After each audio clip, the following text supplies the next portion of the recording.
Each January, a who's who of politicians, heads of state, and titans of business descend upon the tiny village of Davos, Switzerland, to attend something called the World Economic Forum. What started as a small gathering of mostly European economists and academics is now a 50-year tradition and the largest convening of global leaders anywhere on the planet.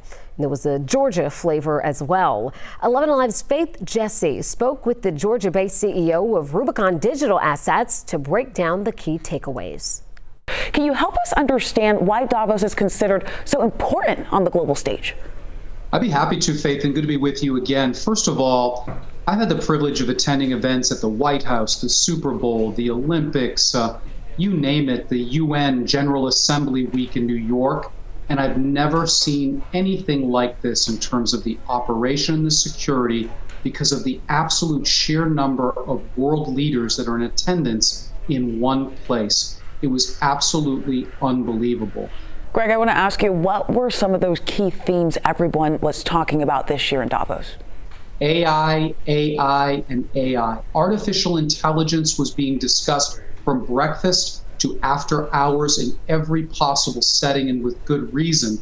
And the thing that I was encouraged by, Faith, was the fact that it wasn't the Armageddon talk of artificial intelligence. It was actually talk about how do we deploy this for good in medicine, in science, in social arenas. So I thought that was terrific. Of course, war was another one of the big themes. What's going on in the Middle East right now, in Gaza, between Israel and Palestine, on everyone's mind. And of course, the war in Europe, in Ukraine with Russia, was on everyone's mind. But honestly, the thing that surprised me was almost any time people found out I was an American, they had to talk about the U.S. presidential election.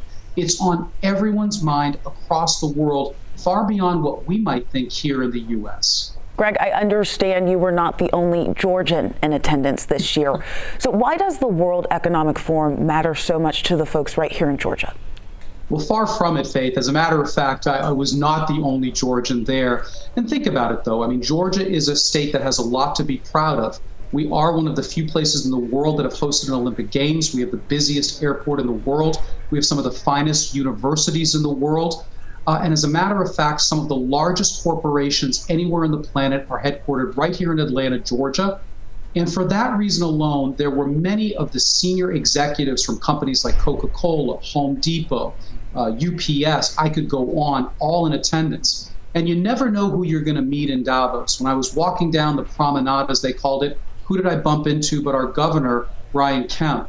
And some of you might be saying, what is our governor doing in Davos? I would actually say, I'm glad that he was in Davos. The fact of the matter is, we as a state need to be trying to attract new money, new investment here in Georgia, whether it's in our financial services and fintech industry, or whether it's in agri-tech, given how much agriculture we're dependent upon here in the state. So I actually thought it was a pleasant surprise. And I was actually proud that we had representation at Davos, not just by yours truly. Absolutely. Greg Johnson, our local go-to guy for all things digital currency. Thanks so much for coming back to the States and being on with us. I appreciate it, Faith. Take care.